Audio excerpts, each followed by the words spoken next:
Welcome back in Solitude with myself, DJ Hero. In this video, I want to go over bouncing audio or rendering your VSTs and MIDI tracks to WAV files. As we go through our production processes, likely we have many VSTs producing the audio that make up the sounds in our project. In a recent project that I finished, I had 12 different VSTs to make up some of the sounds in my track. Some were drum parts, some bass line elements, some were melodies, pads, others were effects. Once I've got the project to a point where I feel I've finished the production process and it's time to turn my focus to mixing and mastering, that's when I bounce all of my VST audio to waveforms. If you're an Ableton user, I freeze and flatten the channels. If any of the audio is coming from hardware that can be controlled by the DAW, you might need to record that audio to a new channel. Now, I do highly recommend you wait until the end of the production process because two reasons. Once you've bounced the VSTs to wave, you can't manipulate the parameters of the synth, nor can you automate the parameters of the synth over time. But those may be the only disadvantages of working with the VSTs over waveforms. With that said, working with waveforms does have more advantages than disadvantages. One, you save CPU and RAM. If your production computer isn't a supercomputer or if you're working strictly on a laptop, you may have to pay attention to CPU and RAM usage. The more you can reduce the weight on your CPU and RAM, your DAW playback will be much better and the project itself will be more stable. And you'll be able to add more should you need to because your computer will have more gas in the tank, so to speak. No matter where you start the playback from, the audio will play properly. If you started at the beginning of the bar or in the middle of the bar or middle of the measure, whatever the case may be, the audio will play properly. Some sounds may be a sequence created within the VST itself. If you start the playback at any other point than the start of the bar, the sequence won't play correctly.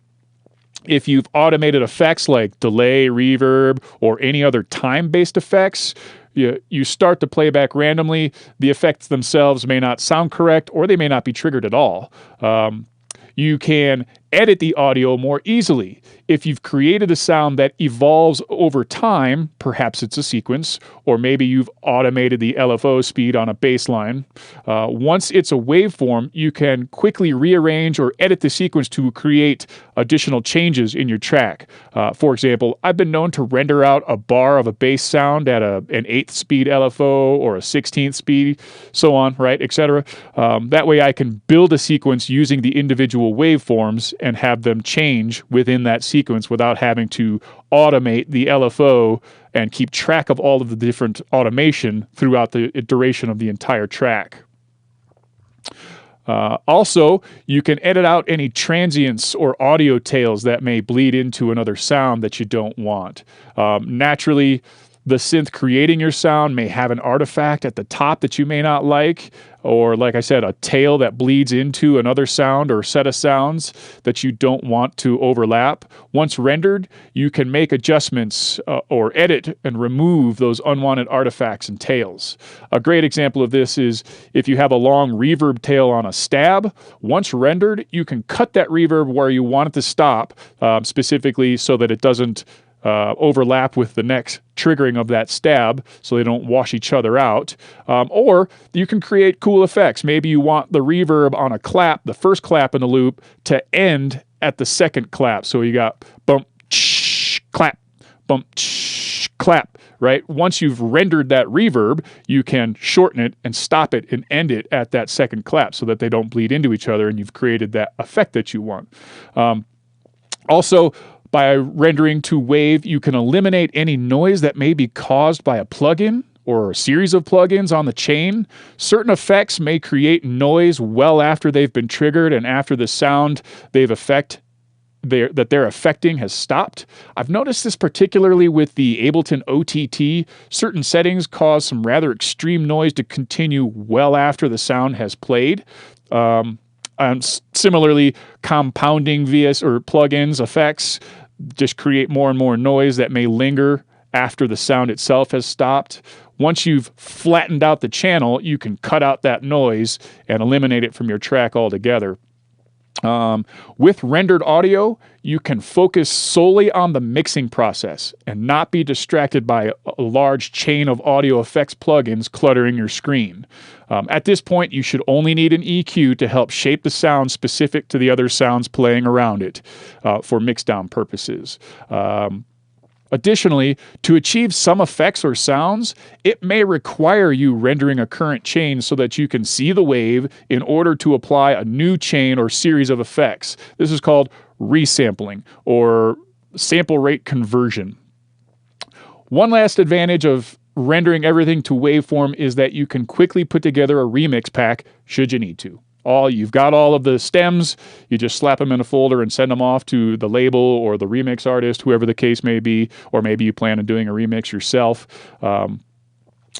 So I've got a project here where I want to show you what I'm talking about. But before I start flattening channels, I recommend you do 3 things first. 1, save the current channel settings. In Ableton, you can drag them into the current project folder. If you're in any other DAW, you'll need to look into how to accomplish this, but by doing this, you have the ability to easily bring the VST channel back into your project should you need to change the sound or you've decided you want to manipulate the sound further before you get to the mixing stage. 2, save a new instance of the project. I'll save mine with the words mixdown after the name of the project. That way you've got a version of the file that you can go back to that has all of the original VSTs in place. And what you've done is created a version of the project that is solely for the purposes of mixing and mastering the song itself, the track itself.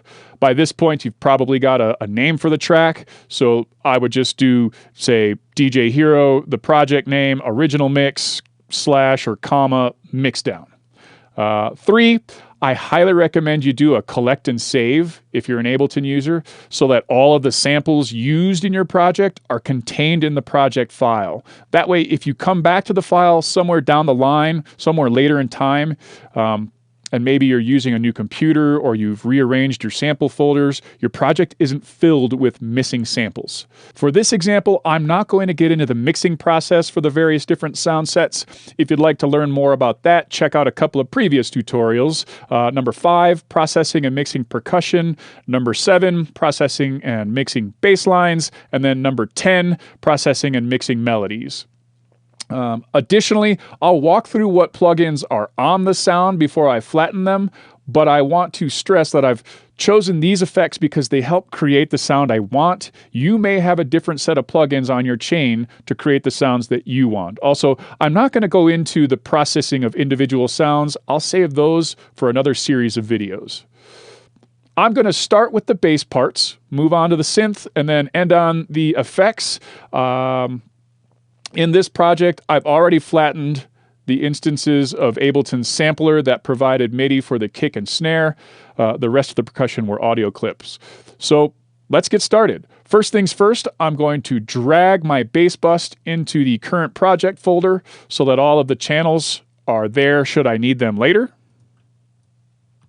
You can see I have 5 different bass parts, 5 different VSTs, each one processed and automated the way I want them to create the one cohesive bass sound set.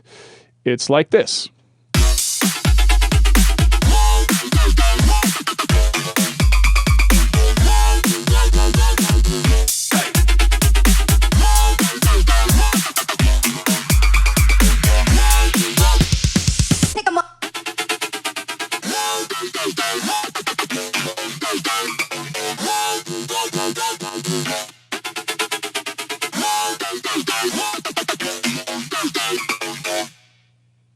And just to take a look here, we've got the MIDI for this sound, this one here, and then this last one is in the buildup of the track. But you can see it's kind of your standard call and return style bass, each piece providing a different portion of the entire bass. But it's time to render them all out so that we can edit them if we need to. So we'll start with what I've called the Epilepsy, I believe is what I've called this sound here, or epileptic. On the channel itself, we've got Serum, we've got a series of the OTT, and then I have this limiter just providing a ceiling. The OTT tends to create a spike when it first gets triggered. Once it's been triggered, everything seems to level out neatly. So I just had the L2 on there, the Waves L2 limiter, to just give me a little ceiling just to combat that. But that goes back to one of those artifacts that I'm talking about that you may want to edit out, and the advantage of having a waveform here. And then lastly on the chain, I have this utility where I've automated the gain. What I found is this instance or this setting for the OTT, as I mentioned earlier, created some noise after the fact. So what I did was during the production stage was use this utility to turn the sound down after it triggered to prevent any noise from this OTT washing through as I'm just playing the track and trying to finish all of the production on here. So what we'll do just to start off is we'll right click, freeze the track. And then now that it's frozen, we'll flatten it. And there it is. Extend it all the way out here. We got a good view. Here is the entire track as a waveform. Now you can see once it's been flattened, any of the plugins that were on there are gone. The sound is now processed with respect to what all those effects were doing. So let's take a look and see what we need to do. That one's okay. But here, I'm not a fan of how this little piece trails off. So what I'm going to do is cut it and sort that out. We'll move that out to the next piece here. Same with this one.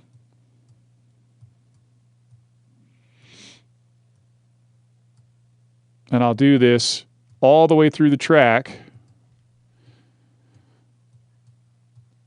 so that I don't have any of those little tails that I don't want bleeding into other sounds or causing issues in the mixdown or phasing issues in the mixdown of the kick drum.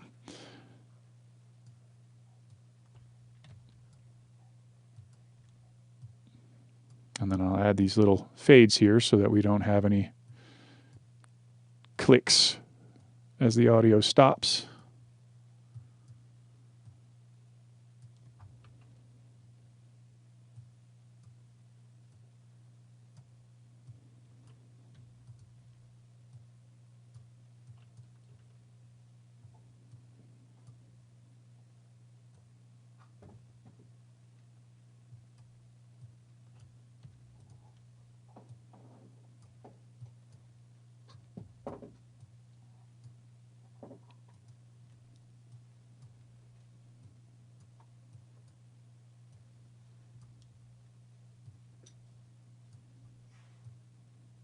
And that should be good for that sound.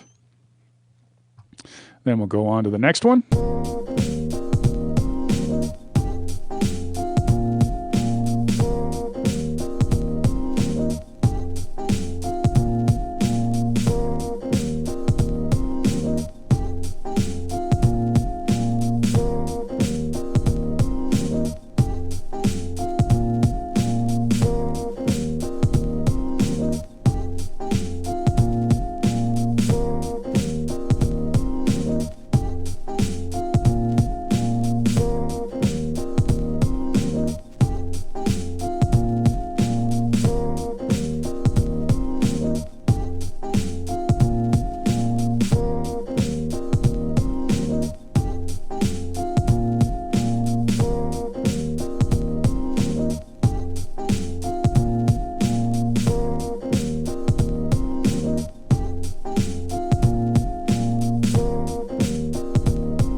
And there we have it.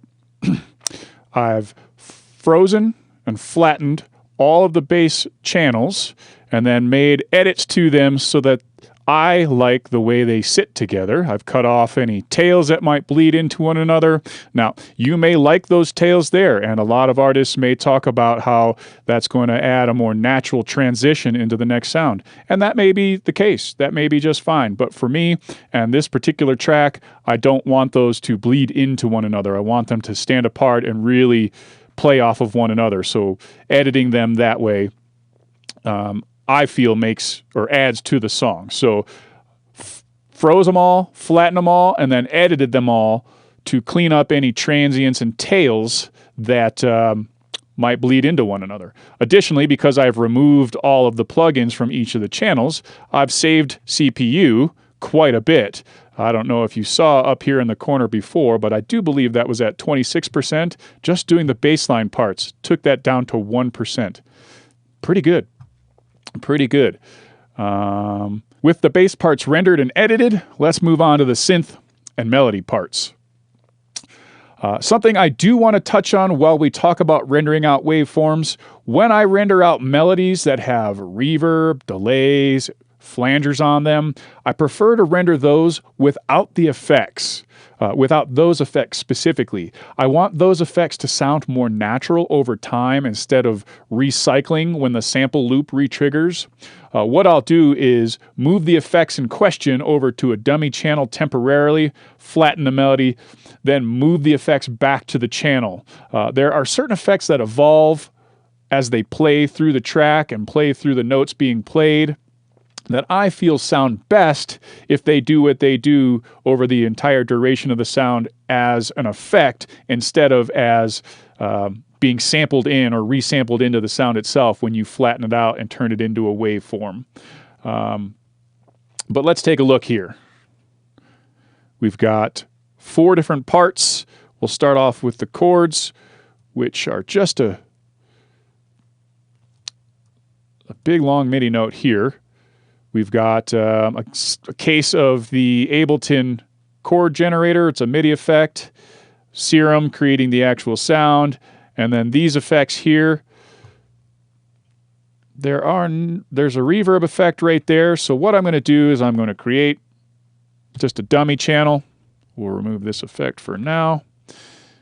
And then we'll drag this over to that channel really quick so that we only have the actual sound itself. We'll freeze it, flatten it,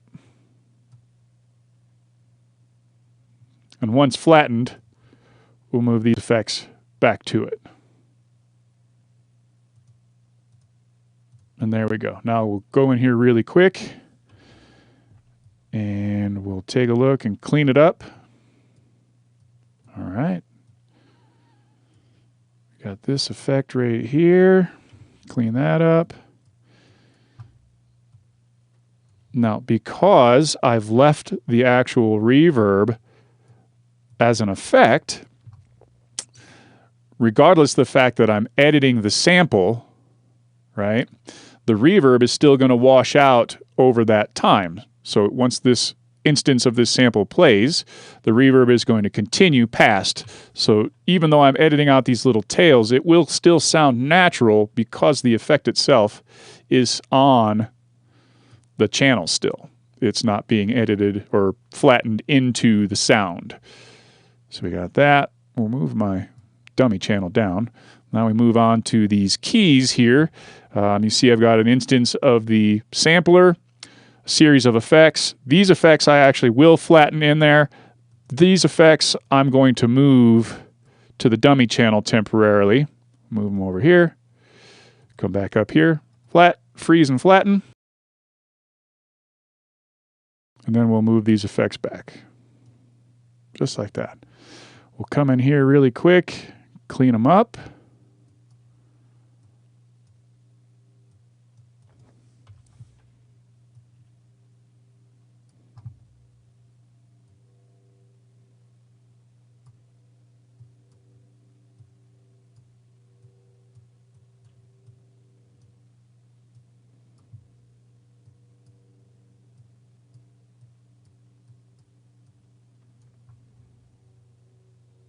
And then next.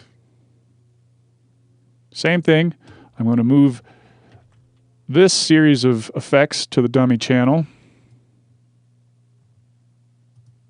Freeze and flatten.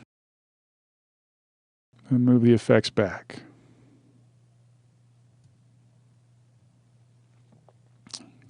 Clean them up just a little bit.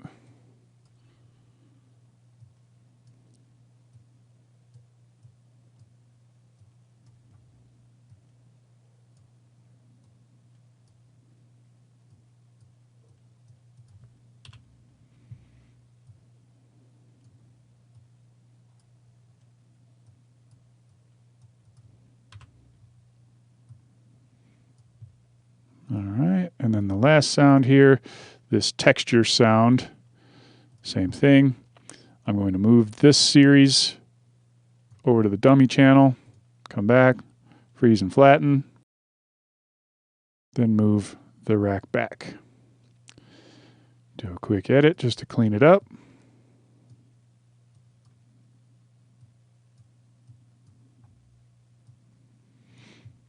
All right, that's the last one. And with that gone, I can delete the dummy channel because I don't need it any longer. And that's all of the synth and melody portions. We're moving on to the effects. In this project, there aren't too many atmospheric effects. I usually don't go overboard on them. This one's actually a bit simpler than most, but only one of which is actually a VST. The others are samples that I've created prior to this track and are just using them in this track. But this riser sound here, this is a VST.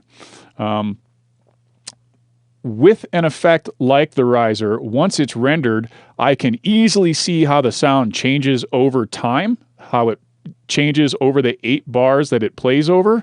With Ableton 10, you can drop the playback from anywhere in a long MIDI note, and the sound plays. Prior to that, unless you started the playback from the beginning of the note, the sound wouldn't play at all. But once you've rendered it to a wave, that you just avoid that issue altogether, and you can see that this sound is one long note. So if your DAW has that as an issue, flattening it out to a waveform will get rid of that issue altogether. But let's take a look here. We've got just a couple of effects on here, so we're just going to quickly freeze and flatten. And then quickly clean up the sample just to make sure.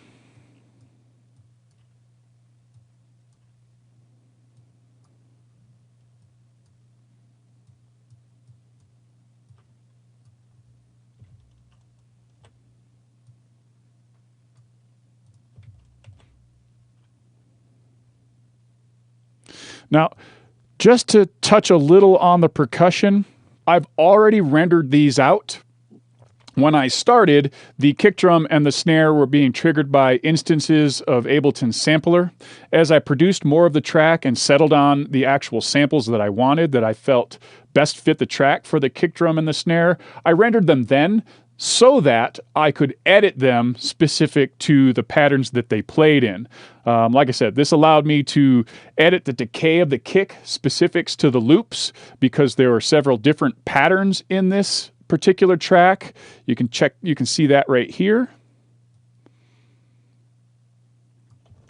Once the patterns became waveforms, I was able to fade out the kick exactly where I wanted them to fade.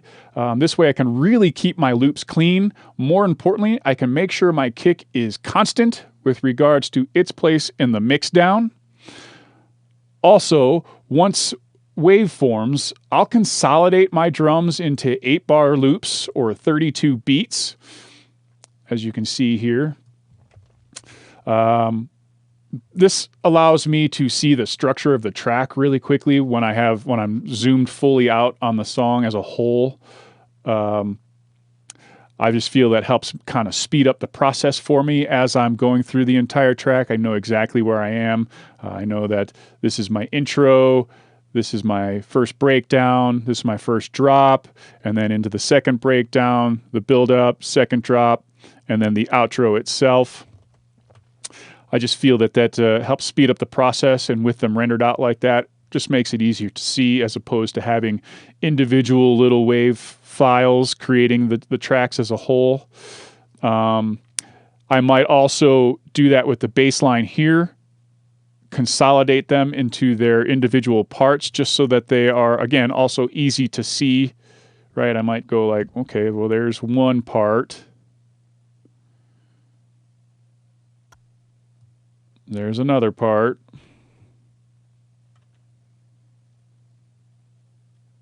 Again, what that's allowing me to do is see the structure of the track just more easily as I get more and more pieces in place, right?